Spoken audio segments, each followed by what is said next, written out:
सोमवार की शाम को रात्रि चौपाल के कार्यक्रम में पहुंचे जिलाधिकारी ने सभी विभागों की समीक्षा की। गांव वासियों से एक एक बात पूछकर जवाब देने के लिए उत्तराधिकारी अधिकारियों को कहा और वहीं कुछ लोगों द्वारा जवाब न देने पर नाराजगी जताई। इसमें पीडब्ल्यूडी विभाग का कोई भी कर्मचारी मौजूद नहीं होने पर नाराजगी जताई। प्राइवेट अस्पताल में आशा द्वारा ले जाकर डिलीवरी करने पर आशा की सेवा समाप्त करने के लिए सीएमओ को कहा। थाना मझौला क्षेत्र के गांव मनोहरपुर में सोमवार को रात्रि चौपाल का कार्यक्रम किया गया। जिलाधिकारी Manvendra Singh, SSP Hemraj Meena, CDO Sumit Yadav, block प्रमुख मनीष कुमार सिंह, सीएमओ कुलदीप सिंह और पीडी सतीश मिश्र और बाकी सभी विभागों के अधिकारी कर्मचारी मौजूद रहे। जिलाधिकारी ने शुरुआत में ही जिस सड़क से मझौला थाने के सामने से और मनोहरपुर तक आए, उन्होंने कहा कि ये सड़क किस विभाग के अंतर्गत आती है। पता चलने पर पीडब्ल्यूडी के विभाग को बुलाया गया, लेकिन पीडब्ल्यूडी विभाग की ओर से कोई भी अधिकारी कर्मचारी वहां मौजूद नहीं मिला। इस पर शुरुआत में ही उन्होंने नाराजगी जताई। उन्होंने कहा कि क्यों नहीं है, सभी को यहाँ होना चाहिए था। इसके बाद बिजली विभाग के लोगों को बुलाया गया। गांव वालों से पूछा गया कि बिजली की क्या हालत है। गांव वालों की शिकायत मिली कि बिजली का बिल पहले से ज़्यादा लोगों को बढ़कर आ रहा है, जिस पर जिलाधिकारी ने कहा कि कल बिजली का गांव में कैंप लगेगा, जिसकी जो भी समस्या होगी तुरंत निपटाया जाए। मैं आपके खातों में आती होंगी।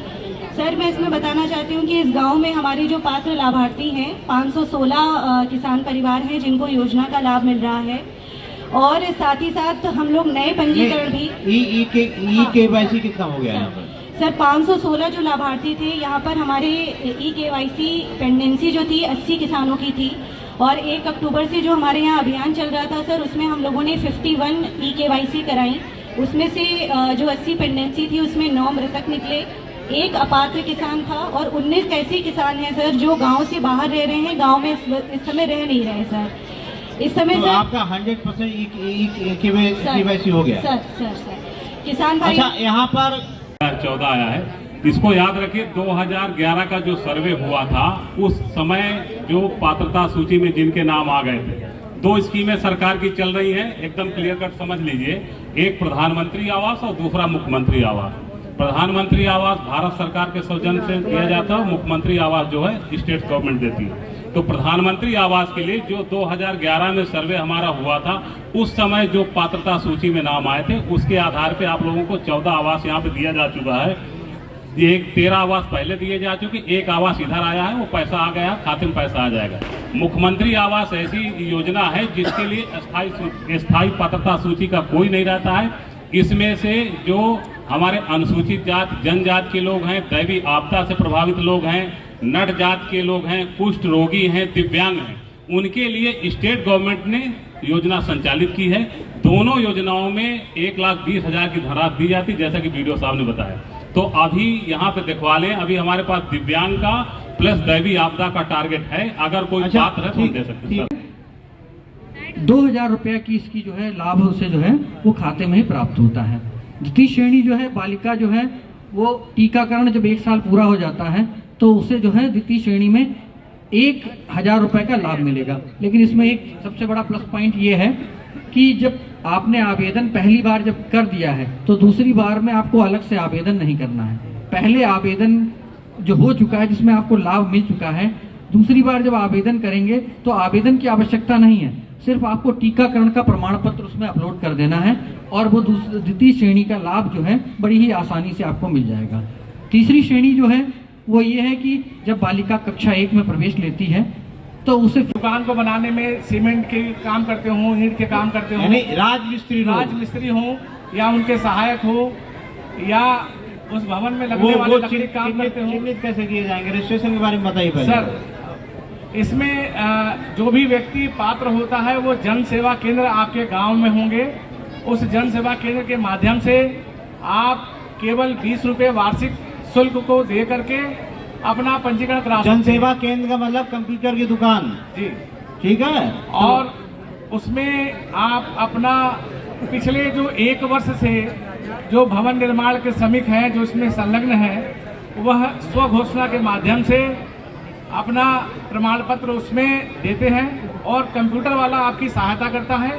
वो स्कैन करके उसको आपके आवेदन के साथ लगा देता है और उसके साथ आप अपने परिवार का एक रजिस्टर होता है, परिवार रजिस्टर की नकल लगाते हैं, आधार और मोबाइल जो कि आपके बैंक से लिंक है। इसके बाद स्वास्थ्य विभाग को बुलाया गया। पूछने पर गांव के एक व्यक्ति ने शिकायत की कि हमारे बेटे की बहू की डिलीवरी होनी थी, जिस पर गांव की आशा लतिका हमें ताजपुर माफी सरकारी अस्पताल में ले गई। वहां पर रही डॉक्टर ने डिलीवरी करने से मना कर दिया। तब आशा उन्हें प्राइवेट अस्पताल लेकर गई, जिस पर जिलाधिकारी ने आशा की सेवा समाप्त करने के लिए सीएमओ को कहा। स्वास्थ्य विभाग के कुछ कर्मचारियों को जानकारी नहीं होने पर सीएमओ से कहा गया कि इन्हें ट्रेनिंग दी जाए। सभी को विधवा पेंशन, वृद्धा पेंशन, प्रधानमंत्री आवास योजना, मुख्यमंत्री आवास योजना, सुमंगला कन्या योजना, मजदूरी कार्ड बनवाया जाए। सभी विभागों के लोगों के द्वारा बैठे ग्रामीणों को बताया गया। साथ ही कहा गया कि कोई समस्या आती है तो अवगत कराए। उन्होंने कहा कि दोबारा गाँव का सर्वे कराया जाएगा। देखिए, ये कार्यक्रम जो था वो मैंने यहाँ पर सभी विभागों को बुलाया था और सभी विभागों ने अपनी अपनी योजनाओं के बारे में यहाँ पर विस्तार से जानकारी दी और यहाँ पर जो भी लाभान्वित लोग हो रहे हैं उनकी समीक्षा की गई कि सही लोग लाभान्वित हो रहे हैं कि नहीं हो रहे हैं। एक दो शिकायतें, एक आशा की शिकायत, आंगनबाड़ी की शिकायत,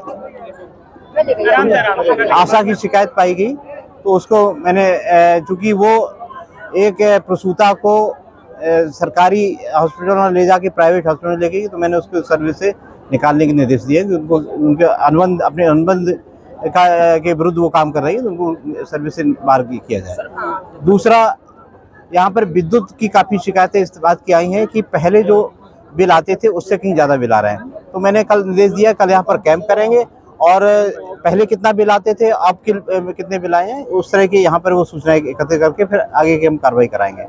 कुछ यहाँ पर पात्र गृहस्थी के जो लोग हैं कि साहब हमें हमारे राशन कार्ड हमारा बनना चाहिए, तो उनके लिए भी हम कैंप करवा रहे हैं। वृद्धावस्था पेंशन के लिए भी हम यहाँ पर कैंप करा रहे हैं। कल ये 3-4 विभाग बैठ के कैंप करेंगे और प्रधानमंत्री सम्मान निधि को लेकर भी शिकायत थी कि साहब सभी को नहीं मिले, तो उसके लिए भी कैंप करेंगे। सर, गांव पहुंचे हैं, जनता को क्या कहना चाहेंगे, क्या योजनाओं को लेकर? अब पूरे समय योजनाओं के बारे में देखिए जानकारी होना बहुत आवश्यक है, तो मेरा इसीलिए मैंने प्रत्येक विभाग की प्रत्येक योजना के बारे में विस्तार पूर्वक यहाँ पर जानकारी दी और लोगों से अपेक्षा मेरी यही है कि पहले तो वो प्रत्येक योजना के बारे में अच्छी तरह जानकारी रखें, जिससे कि जानकारी उनकी अच्छी होगी तो उनको कोई शिकायत करने का ऑप्शन नहीं मिलेगा। दूसरा, प्रत्येक योजना जो है वो ऑनलाइन उसका आवेदन करने की व्यवस्था है, क्योंकि लोगों को जानकारी नहीं होती है, इसलिए वो इस चक्कर में रहते हैं कि जब कोई सरकारी विभाग